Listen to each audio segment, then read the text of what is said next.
എവിടെ നിന്നാണ് ഈ മയക്കുമരുന്നുകൾ വരുന്നത്? ഈ സംസ്ഥാനത്ത് എവിടെയും ഇത് ഉൽപ്പാദിപ്പിക്കുന്നില്ല. പിന്നെ എവിടെ നിന്ന്? അദ്ദേഹം പറയുന്നു, ഇവിടെ ഒരിടത്തു നിന്നും 562 കിലോ കൊക്കൈനും 40 കിലോ മരിജുവാനയും പിടികൂടി. അത് വന്നത് മഹാത്മജിയുടെ ജന്മനാടായ ഗുജറാത്തിൽ നിന്നും. മറ്റൊരിടത്തു നിന്ന് 208 കിലോ കൊക്കൈൻ പിടികൂടി. അത് വന്നതും ഗുജറാത്തിലെ അങ്കലേശ്വർ എന്ന സ്ഥലത്ത് നിന്ന്. അങ്കലേശ്വരത്ത് റെയ്ഡ് നടന്നു. വീണ്ടും 518 കിലോ കൊക്കൈൻ പിടിച്ചെടുത്തു. മൊത്തം 1289 കിലോ കൊക്കൈനും 40 കിലോ മരിജുവാനും. മൊത്തവില 13,000 കോടി രൂപ. എവിടെ നിന്ന് വന്നു? അവിടെ നിന്നും, ഗുജറാത്തിൽ നിന്നും. തെരഞ്ഞെടുപ്പ് കമ്മീഷൻ ഇറക്കിയ പത്രക്കുറിപ്പിൽ പറയുന്നു, അല്ലെങ്കിൽ ചോദിക്കുന്നു, എങ്ങനെയാണ് രാജ്യത്തെ മയക്കുമരുന്നിന്റെ വിൽപ്പന കേന്ദ്രമായി ഗുജറാത്ത് മാറിയത്? ലോക്സഭാ തെരഞ്ഞെടുപ്പ് കാലത്ത് 3,959 കോടി രൂപയുടെ മയക്കുമരുന്നുകൾ പിടിക്കപ്പെട്ടു. അതിൽ തന്നെ 1,189 കോടിയുടേത് ഗുജറാത്തിൽ നിന്ന് മാത്രമാണ്. ഇത് ഇലക്ഷൻ കമ്മീഷൻ ഡേറ്റയാണ്.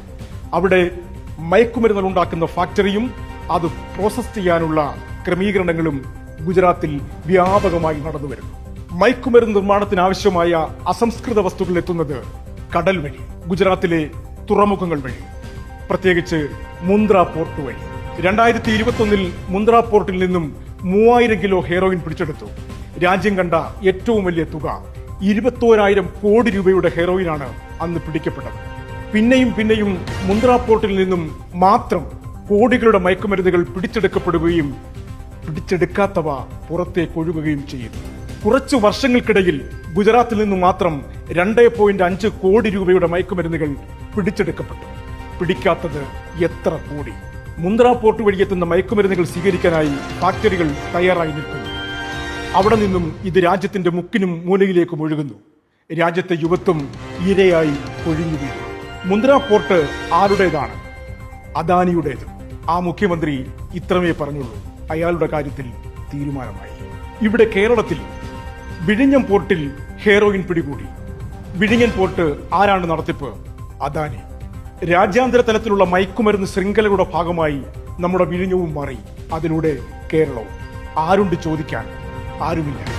എല്ലാ നാവുകളും വരണ്ടുണങ്ങി താണുപോയിരിക്കുന്നു. എല്ലാ കൈകളിലും ചങ്ങല വീണിരിക്കുന്നു. ജീവിക്കാനുള്ള കൊതിയാലോ ആനുകൂല്യങ്ങളുടെ ആകർഷണത്തിലോ വീണുപോയിരിക്കുന്നു ഉത്തരവാദിത്തപ്പെട്ടവർ, പൗരസമൂഹം ആകെയും. ഒറ്റ വഴിയേ ഉള്ളൂ. നമ്മുടെ കുട്ടികൾ, നമ്മുടെ കുഞ്ഞുങ്ങൾ, അവരുടെ തലച്ചോർ ഇവർ മാന്തിയെടുത്ത് കൊണ്ടുപോകാതിരിക്കണമെങ്കിൽ നമ്മൾ തന്നെ ഒരു വഴി കണ്ടെത്തേണ്ടിയിരിക്കുന്നു. ആ വഴിയിലൂടെ മുൻപോട്ട് പോകാനേ മാർഗമുള്ളൂ. കിട്ടിയാൽ കിട്ടി, അല്ലെങ്കിൽ പോയി. എവിടെ നിന്നും നീതി പ്രതീക്ഷിക്കരുത്. നിയമങ്ങൾ തുരുമ്പെടുത്തു പോയതാണ്. വിരൽ ചൂണ്ടുന്നവൻ ജയിലിലടയ്ക്കപ്പെടുകയോ മരണത്തിന് വഴങ്ങേണ്ടിയോ വന്നേക്കാം. എന്നാലും പറയാതിരിക്കാൻ തരമില്ല. മരണം ഒരിക്കലല്ലേ ഉള്ളൂ.